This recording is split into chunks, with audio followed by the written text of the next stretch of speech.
Hi again, this is part two of my videos of the new horns, the replica horns compared to the old horns. This is the original horn, and you see how the capacitors are in there, whatever they call them. Tom from Garage Time or whatever his thing is, he having trouble with his. He thinks these are bad, and having a hell of a time finding these. And when I put it together, I might have messed the order of the washers in this. So when I put it back together, it just made a clunk noise instead of the horn sound.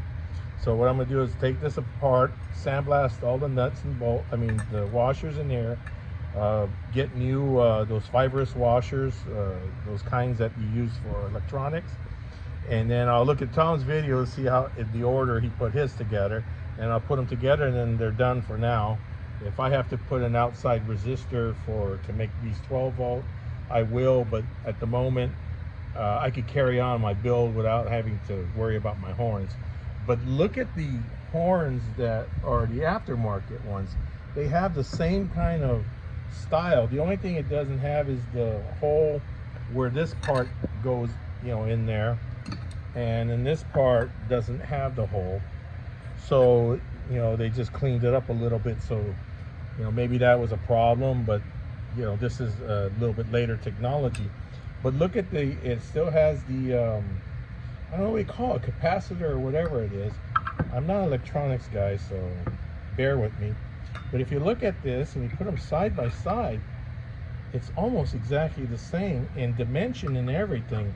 So if you're looking, Tom, and you just need the capacitors and you're willing to spend $100 just to get these and just cannibalize these and put them in there, there's your fix. But I was just shocked that the way these are made, they're almost the same way they're made from 60 years ago, just without the hole in here. I don't know why they didn't put the hole, of course, because it's cheaper. But boy, I'm pleasantly surprised, and I'm not regretting this purchase.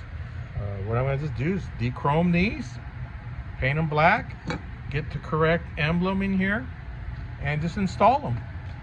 What's the difference in this one? On the outside, these have a different type of attachment for the wires. These are just these are just, but they're in the weather, so I would say this is not that great. But I live in California, so who cares about the weather? And they give you really nice grommets. You just put your wire in there, and they're waterproof.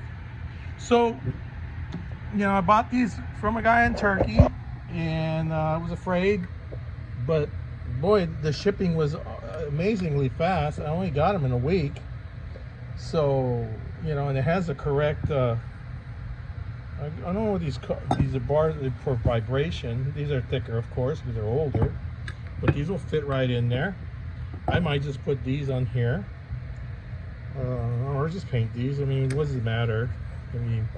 I'm not going to a concourse place to have my car judged, and I really don't care, what people think.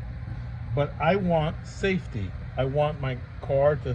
I want someone to hear me when I come down the road. I can honk. I don't think I'm going to do any more videos on the horns, but what I'll do is the next video I'll show them done, compare them to the original ones. But my main thing is to get emergency blinkers in this car. I figured out two different ways of doing it. One with a Volkswagen Super Beetle emergency switch from a 69 to 72, I believe, Super Beetle, or whatever year the Super Beetle came out with. It might have been 70, but Carmen Gia or whatever, they're all the same.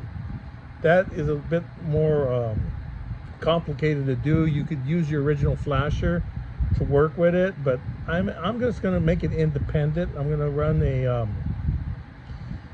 a switch by itself, and then I'll run its own flasher. I'll run some diodes through each corner, so if everything's when you step on the brakes, it won't make all the other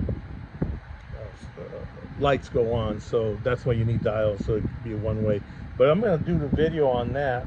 But what I want to do is just basically show you, if you're having problems with your horns, boy, this is great, because I've seen a guy selling some reproductions that look pretty much exactly, but he's asking 800 bucks. I think what he's doing is just getting these and just painting them and repackaging them. I'm sorry, I think that's what he's doing.